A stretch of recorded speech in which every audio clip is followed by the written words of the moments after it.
One of my favorite places to visit is right here at the Oregon coast. I grew up in the Willamette Valley, and so coming over to the Oregon coast during the summer and throughout the year is something I have really good memories of, including right here in Neskowin where we are today. So I love coming to the Oregon coast. It's kind of a sacred place for me to come and recharge and reflect and get away. I always love being here. My name is J. David Miller. I go by Jay. And at George Fox, I'm an assistant professor of English and a core faculty member in the honors program. I've been a part of the George Fox community for a long time.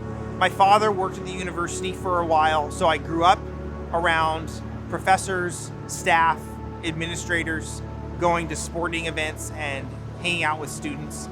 And then I went to George Fox myself when it came time to go to college. So I'm an alum.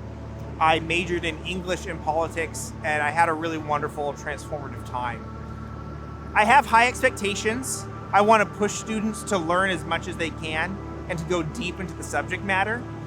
Along with the high expectations, though, I really do want to relationally connect with students. That was what was most important for me as a student, is the relationship I developed with faculty, time spent in office hours talking. And I really want to provide the same thing for students. So even though I want to push you, I want to give you the support you need to succeed and to become the best student you can be.